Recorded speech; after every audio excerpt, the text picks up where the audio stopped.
Muy buenas y bienvenidos una vez más aquí a la cadena de bloques, un nuevo podcast. Ya sabemos que el tema de hoy es algo interesante y para aquel que no haya indagado antes en el tema de hoy, que como ya habréis visto en el título del podcast, va sobre los distintos métodos y exchanges que han ido surgiendo desde la aparición de Bitcoin misma hasta día de hoy, ¿no? Conocemos un montón de exchanges a día de hoy, pero sí que es verdad que las cosas hace 10 años pues no eran igual. Y hoy vamos a hablar de eso y creo que es algo, como digo, bastante interesante. Y todo esto lo vamos a hablar por un motivo que os comentaré al final del podcast. Espero no olvidarme. Ahora cuando inicie este tema tan apasionante, pues espero no irme del tema.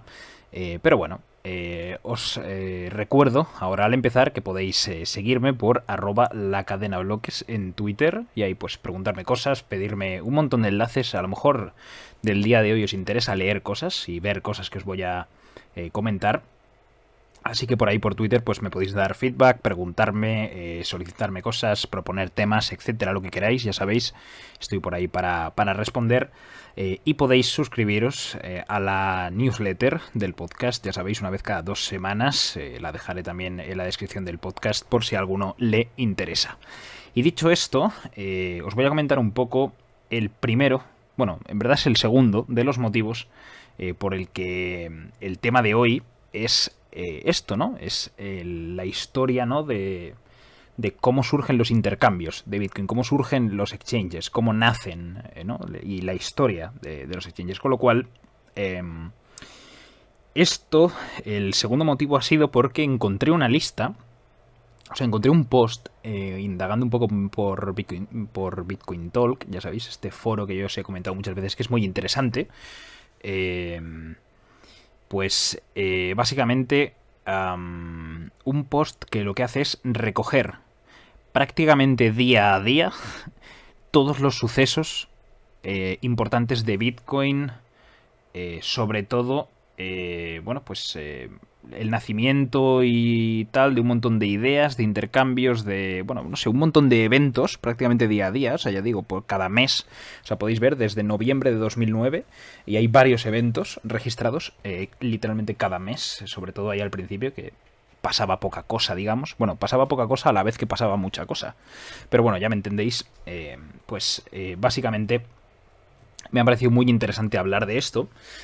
Pero antes de meternos a la historia de los exchanges, pues vamos a ver que esto es uno de los puntos más interesantes. Es decir, a pesar de todas las novedades, los cambios a nivel social, económico, etcétera, que ofrece Bitcoin, ¿no? Mucha gente, a día de hoy incluso, lo conoce, bueno, y de hecho creo que la mayor parte de la gente lo conoce por, ¿no? Esta alta volatilidad, ¿no? Las grandes subidas que ha tenido a lo largo de la historia reciente, ¿no? Desde 2017, 2018 hacia adelante, es donde lo ha conocido más gente, el bull run de los últimos 2 años, creo que es este el factor que hace que lo conozca más gente, ¿no? Despierta el interés de un montón de gente, de inversores, de prensa, ¿no? Un montón de titulares mejor o peor intencionados, pero bueno, ya sabemos, ¿no? Esta cultura de conseguir el clic que hay. Y bueno, muy impulsado, ¿no? Todo estos sectores de la prensa y de los inversores y tal por estas grandes oportunidades, ¿no? De compraventa que ofrece este tipo de activos, ¿no? Y ahora es distinto porque hay tropecientas criptomonedas, miles y miles de criptomonedas, pero bueno, Bitcoin al final es, ¿no? La punta de lanza de todo esto y bueno, ya sabemos que Bitcoin en realidad es otra cosa, no va en el grupo del resto de criptos, pero bueno, para el gran público a lo mejor sí que lo va y en ello estamos, ¿no? En que se den cuenta de que no. Pues claro, la pregunta es cuánto vale un Bitcoin. O en 2009, claro, cuando nace Bitcoin, la pregunta era que cuánto valía un Bitcoin. Claro, Bitcoin comenzó valiendo 0 euros o 0 dólares. Básicamente, fueron simplemente unos intercambios, ¿no? Que se realizaron a modo de prueba, como ya sabemos, entre Satoshi Nakamoto y Hal Finney, el desarrollador, ¿no? El criptoactivista. Ya sabemos, hablamos de él, tenemos un podcast hablando sobre Hal Finney. Y básicamente, pues, claro, según pasaba el tiempo, pues, sobre todo al principio matemáticos, informáticos, criptógrafos, gente interesada en, pues eso, en criptografía, en sistemas de pago digitales basados en matemáticas y en criptografía, entusiastas de la informática, pues fueron básicamente como la base de usuarios de Bitcoin. Y no fue hasta el 5 de octubre de 2009, hay varios meses después de su nacimiento, cuando se daría uno de los primeros valores de Bitcoin en el mercado, que ahora veremos. Pero básicamente hagamos una recapitulación, rápida. Satoshi da la bienvenida a los usuarios a este foro, a Bitcoin Talk, el 22 de noviembre de 2009. ¿Vale? Y el 15 de enero de 2010, un par de meses después, no llega a 2 meses, se anuncia el primer intercambio de Bitcoin anunciado por el usuario de Bitcoin Talk, DW Dollar. Ese era el usuario que lo propuso, y se estableció el New Liberty Standard en octubre de 2009, que fue la primera tasa de intercambio o de cambio Bitcoin-dólar que jamás se haya documentado, que fue de un revendedor de Bitcoin, y como digo, pues era de aproximadamente unos 1300... Bueno, de hecho creo que tengo aquí el dato justo, 1309,03 bitcoins por dólar. Como vemos, pues ha cambiado el asunto, y mucho. Antes estas tasas de miles de bitcoins por $1 pues eran muy comunes al principio. Luego vemos que rápidamente esto empieza a escalar y se acaba, ¿no? Esta gran oportunidad de conseguir tantos bitcoins tan al principio.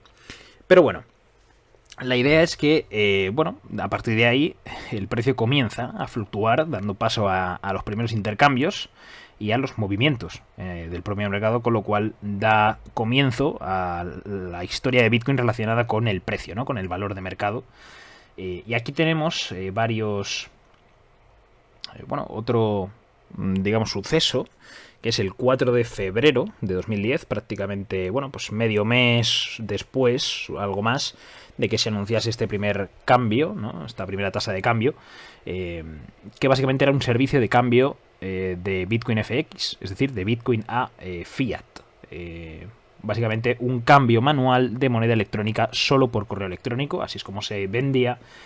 Y al final, pues esto es previo incluso el día 5 de febrero de 2010. ¿Por qué el día 5 de febrero de 2010 es importante? Bueno, pues el día 5 de febrero de 2010 es cuando se propone adoptar el símbolo de la moneda del baht tailandés, esa B que conocemos, como el símbolo de moneda oficial de Bitcoin, y BTC como el código de moneda oficial de 3 letras de Bitcoin. Es el día que surge un poco esto. Luego más tarde llegará otro usuario que proveerá de lo que es, pues, la media, ¿no? Los recursos multimedia, ¿no? Las imágenes que conocemos de aquí se acepta Bitcoin, el logo de Bitcoin torcido, ¿no? Con unos grados de inclinación concretos, etcétera, pues será posterior. Pero bueno, es un día importante, ¿no? Es un día interesante. El día que se crea, ¿no? Ese tag de BTC y el símbolo, ¿no? Donde tiene este nacimiento. Y es que, aquí ya estábamos en un momento en el que estaban a punto de nacer incluso juegos de póker pseudoanónimos con Bitcoin. Entre el 11 de marzo de 2010 y el 20 de marzo nace este primer juego de póker pseudónimo realizado con Bitcoin por internet. Y el 30 de marzo tenemos, pues, una de las primeras ofertas iniciales de Bitcoin, ¿no? Uno de los primeros intentos de vender Bitcoin. Y es que el 30 de marzo de 2010, pues, se crea una subasta en Bitcoin Talk de 10.000 Bitcoins por $50. Dice que aunque sabe que eso está muy por debajo del valor que en teoría tenía, ¿no? Porque al principio entendemos que se basaban los precios básicamente en el dinero que valía la electricidad, ¿no? El dinero que valía la energía que te costaba producir esos bitcoins, pues era el precio del propio bitcoin, con lo cual, aunque esto estaba por debajo, como nadie había tomado la subasta, pues ofrecerá, anunciaba este usuario, $20 en vez de 50. Con lo cual, pues, un par de meses después, en el 20 de mayo de 2010, se empiezan a aceptar bitcoins en un juego en línea. El juego era A Tale in the Desert. Y aquí, justo a continuación, 2 días después, el 22 de mayo de 2010, pues tiene lugar uno de los eventos más importantes en la historia de Bitcoin, que es la primera vez que se paga algo, ¿no? Un bien material con bitcoins, y es que Laszlo pues paga 10.000 bitcoins por recibir 2 pizzas de Papa John's, que fue la marca de la que se lo llevaron, con lo cual pues aquí está, ¿no? la primera compra. Luego pues bueno, se vienen otros bueno, digamos otros eventos, ¿no? Como podría ser el primer grifo, la primera faucet de Bitcoin el 11 de junio de 2010. Para alguien que no sepa lo que es un grifo, o que no sepa lo que es una faucet, básicamente era una página que por resolver un captcha pues te daba bitcoins gratis, o bueno, más tarde pues otras criptomonedas gratis. Y básicamente esta faucet, que era freebitcoins.appspot.com, que de hecho no sé si la página sigue funcionando, la verdad es que no me he parado a comprobarlo, supongo que no, te daba 5 bitcoins gratis por utilizar ese grifo. Y algo después, en julio de ese mismo año, 2010, se anuncia que se crea MTGOX, ¿vale? Pues MTGOX básicamente fue el primer intercambio ampliamente conocido, probablemente uno de los mayores escándalos de un exchange, ¿no? Al, bueno, sufrir la pérdida y el robo de un montón de bitcoins. Ahora después lo trataremos, pero bueno, pues este fue el momento del anuncio de que se había creado, que se creaba MTGOX, que por cierto, inicialmente esta plataforma MTGOX no era un exchange, era una plataforma para intercambiar cartas, cartas del juego Magic the Gathering. Entonces se llamaba Magic the Gathering Online Exchange, es decir, MTGOX. O sea, MTG, del nombre del juego, Online Exchange, pues ahí es de donde proviene este nombre tan famoso de MTGOX, que, bueno, pues supongo que muchos de los que me podéis estar escuchando alguna vez habréis jugado a Magic, al igual que yo, pues jugué a Magic en su día. Y de hecho aún conservo muchas cartas de Magic the Gathering, con lo cual pues me resultó interesante, ¿no? Enterarme de esto, porque yo es verdad que esto pues no me enteré hasta hace, yo qué sé, no lo sé, pero a lo mejor 2-3 años. No sabía que MTGOX venía de ahí. A lo mejor algo más, 4. Pero bueno, el caso, cuando me enteré me resultó curioso, básicamente. El 29 de julio de 2010 tenemos ese post famoso de Satoshi de, bueno, si no me crees o no lo entiendes, no tengo tiempo para tratar de convencerte, lo siento. ¿No? Que fue una frase que le dijo a un usuario como diciendo, bueno, yo no te tengo que convencer de nada, ¿no? Si lo quieres utilizar, pues lo utilizas, y si no, pues sin más. Y luego tenemos el 15 de agosto de 2010 un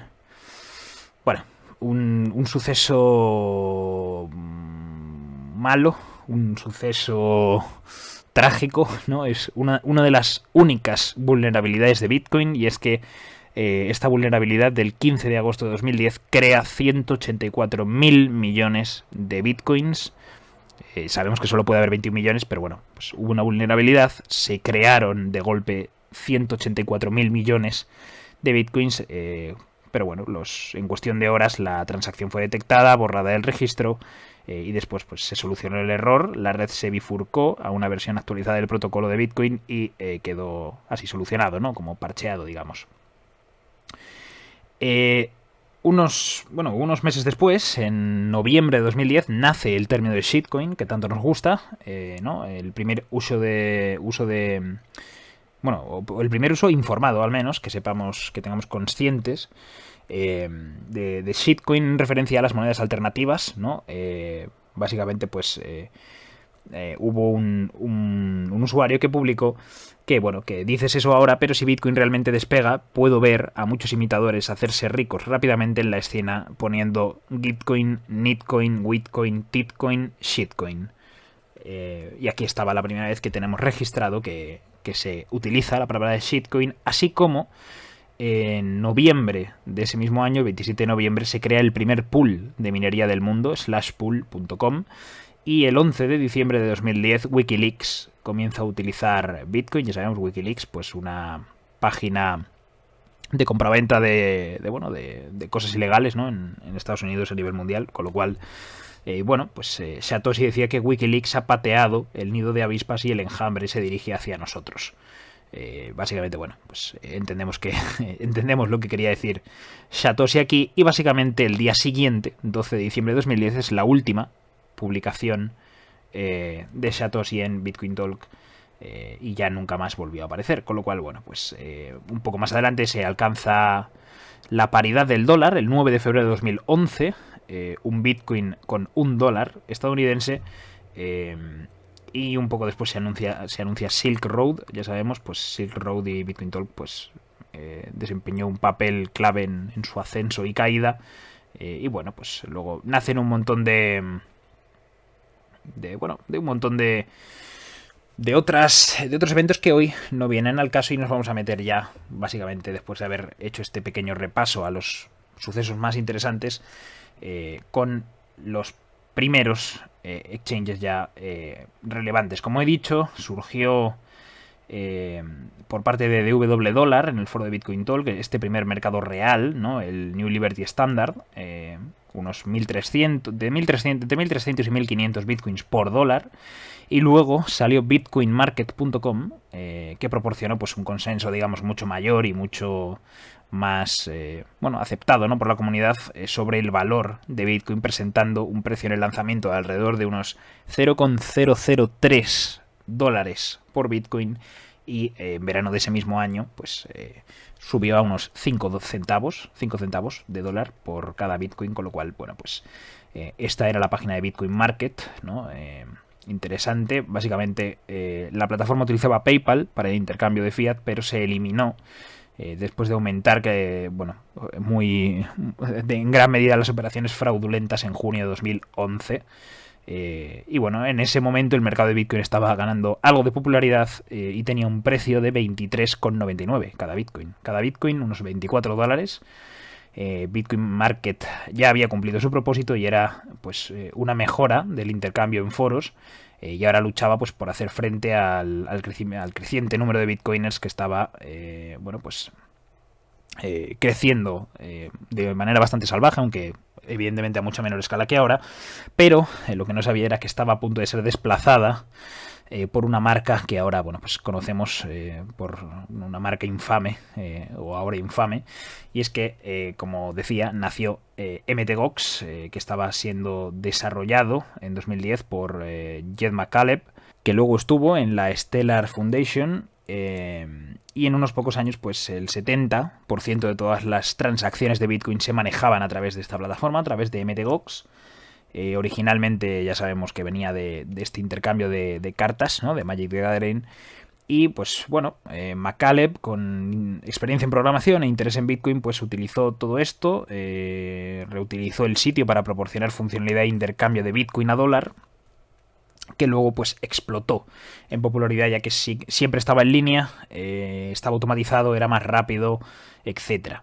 Sin embargo, McCaleb tenía otros intereses en otros lugares y no quería administrar el sitio día a día, y como resultado, en un par de meses, vendió el negocio a Mark Karpeles, también conocido como Michael Tux, que siguió siendo un propietario minoritario, McCaleb, quiero decir.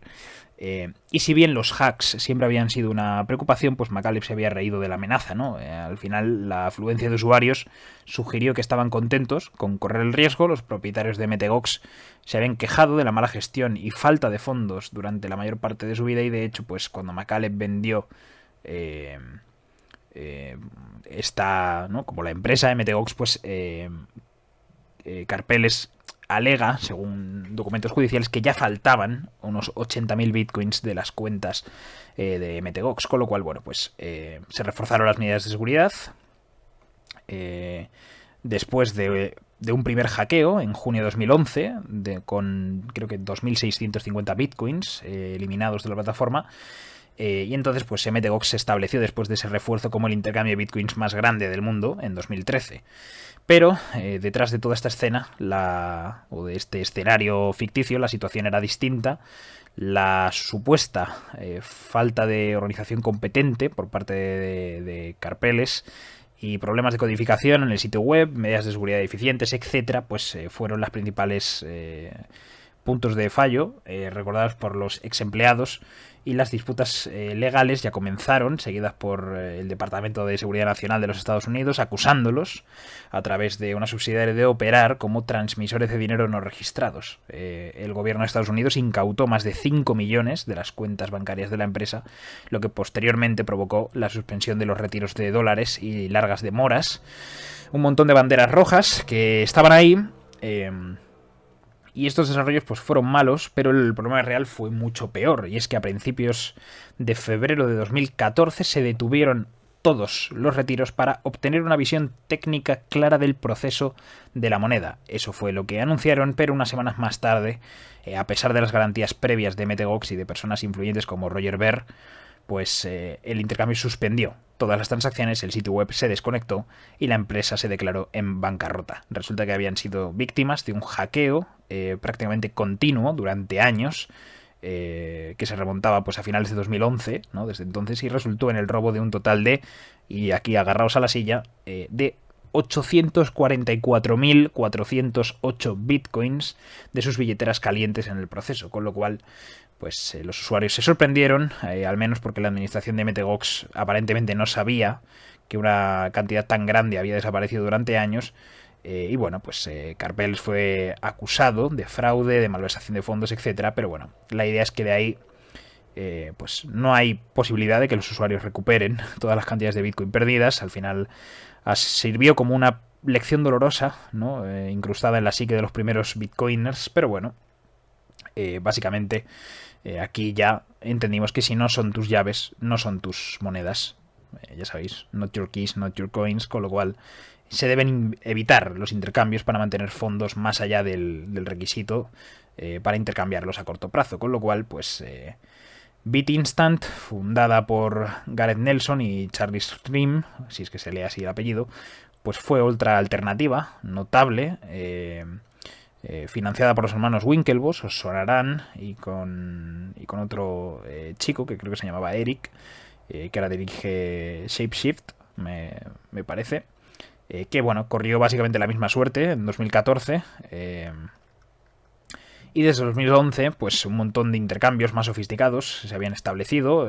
Colapso de MTGOX en 2014, pues salen un montón de otras alternativas, ya sabéis, Coinbase, Kraken, Poloniex, Bitfinex, Huobi, OKX, BitHub, Bittrex, Gemini, otros, pues un montón de nombres ahora bien conocidos pues comenzaron a volverse más populares y aumentaron lentamente pues esta participación en el mercado a raíz del fracaso de MTGOX. Al final, si MTGOX hubiese seguido siendo lo que era y no hubiese tenido esos problemas, al final pues a lo mejor no conoceríamos empresas tan grandes, o no conoceríamos a tantas. Habría sido más complicado para ellas abrirse un hueco en este mercado. Y por supuesto pues la clave de esto fue la cantidad tan notable de ataques y de fallos en los intercambios desde entonces, aunque podría decirse que ninguno tan significativo como ese fracaso en 2014 del mayor intercambio de criptomonedas del planeta, que fue MTGOX. En 2017, cuando ya comenzó Bitcoin habiéndose recuperado el nivel de precio de más de $1.000 que perdió después de los eventos de MTGOX, al final tened en cuenta que esto ya afectó al mercado, y tal vez de forma algo fortuita, un equipo de gente estaba desarrollando un nuevo intercambio cripto a cripto que se llamaría Binance. Llegó en la primavera de 2017, que había comenzado este auge de la SICO, ofertas iniciales de monedas, ya sabéis, hemos hablado de ellas, y las plataformas de intercambio ahora más establecidas, como Coinbase, se resistieron a agregar activos digitales adicionales, por varias razones, pero Binance pues se dispuso a ofrecer la mayor cantidad posible de monedas alternativas. Ya sabemos, hace un tiempo, un par de años, pues Coinbase tenía solo 2 o 3 monedas, bueno, a lo mejor eran 5, pero bueno, poco más, 4. Mientras que Binance, pues de prácticamente su inicio ha tenido siempre cientos, con lo cual esto le proporciona un empujón para establecerse también como el gran competidor, ¿no? O incluso por encima de Coinbase, perdón, en algunos aspectos. Y luego, pues en 2018, 2019, pues hemos visto desde entonces, pues a muchas alternativas, ¿no? Como pueden ser Bitfinex, como pueden ser Huobi, etcétera, pues seguir, ¿no? la línea de todo este tipo de iniciativas que cogieron, que cogió Binance sobre todo. También hemos visto a Coinbase agregar un montón de monedas, ¿no? Binance, o sea, Coinbase al final ya no es lo que era, ya no es aquella página en la que solo podías tradear Bitcoin y un par más, ¿no? Bitcoin, Ethereum y un par más, sino que ahora es mucho más amplia. Y hasta aquí, ¿no? Hasta la actualidad, ya sabemos, conocemos cientos de exchanges, cada uno en su sitio, ¿no? Es decir, bueno, tenemos incluso, yo qué sé, exchanges como Bit2Me, ¿no? Incluso en España, un montón de intercambios más conocidos en Europa, ¿no? Como pueden ser Bitstamp, Location Bitcoins, Cex.io, por ejemplo. En Estados Unidos tenemos pues Kraken, Coinbase, Bittrex, Poloniex, ¿no? Estos son conocidísimos.